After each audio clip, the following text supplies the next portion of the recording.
On travaille actuellement sur un projet qui s'appelle Devil.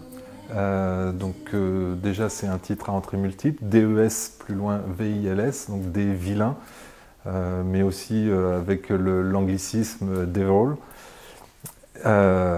Et puis aussi évidemment le rapport aux arts de la rue, puisqu'on parle aussi de la ville et du rapport à l'espace urbain et à l'exclusion. C'est un projet qui traite de la dérive, du fait qu'au fond on ne maîtrise pas grand-chose sur nos destins.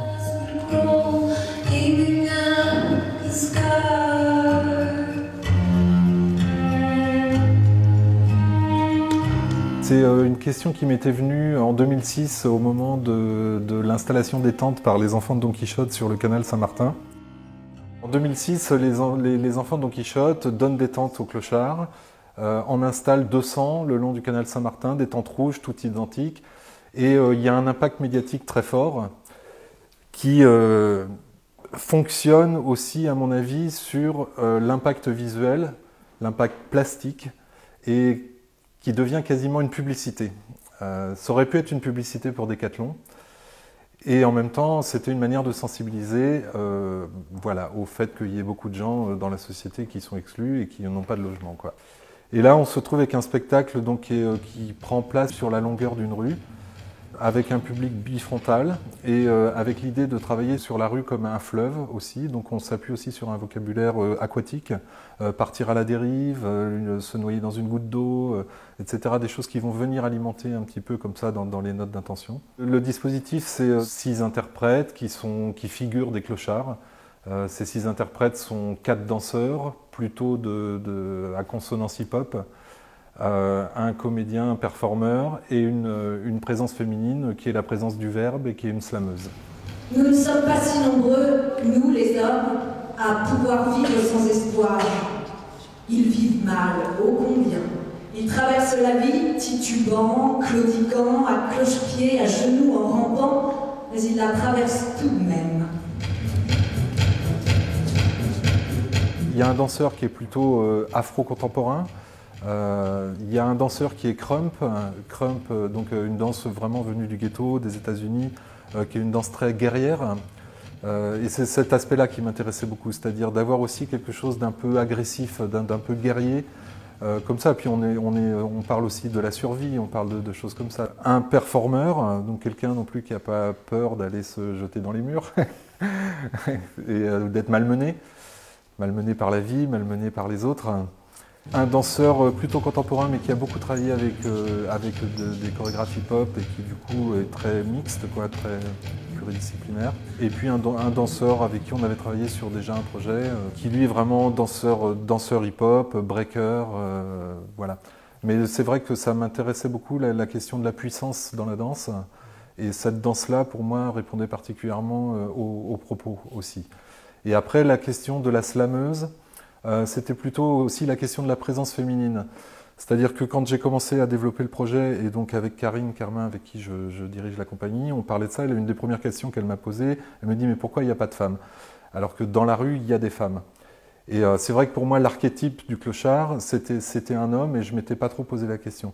Et du coup, je ne voyais pas comment intégrer une femme aussi dans cette idée d'une danse puissante, guerrière, un peu, qui peut être agressive un peu à certains moments, et l'idée de ramener du verbe, c'est-à-dire de confier le verbe à une femme, ça permettait d'avoir la présence féminine qui ne soit pas tout à fait dans la même discipline.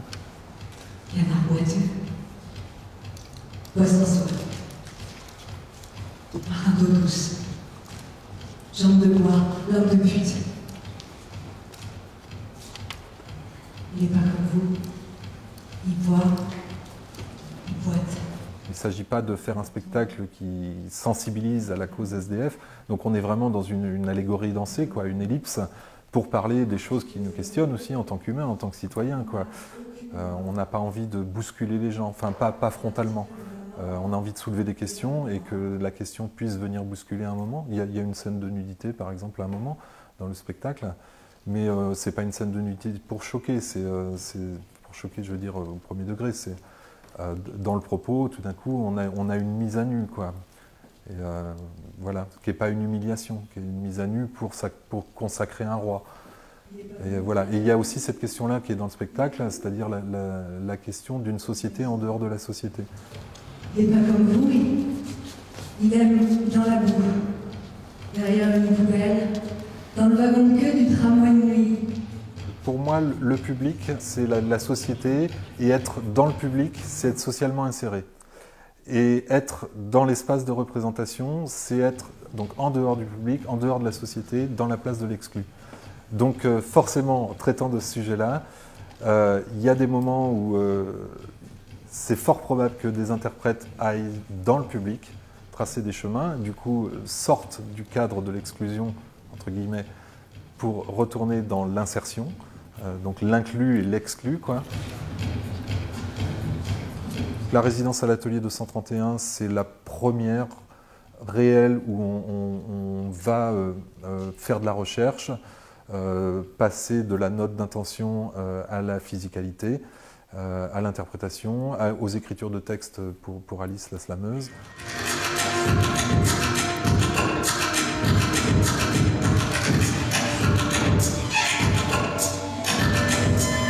Durant la visite de chantier, on va montrer ces scènes qu'on a commencé à travailler. Voilà, donc certaines qu'on a travaillées par morceaux et puis on commence à faire des collages. Donc on va montrer par exemple une scène très simple qui est pour moi la présentation, c'est-à-dire à quel moment l'être social part à la dérive et rentre dans le personnage abîmé du clochard. C'est quelque chose de très simple mais qui est une marche qui au départ est conjointe et qui petit à petit se délite, où par des petits tics physiques, le corps se transforme de manière presque imperceptible.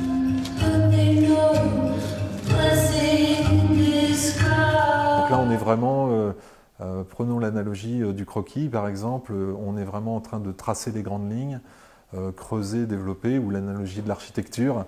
On est en train de poser un peu les fondations, de commencer à monter les murs, mais on est loin d'être rendu à la peinture et à la finition.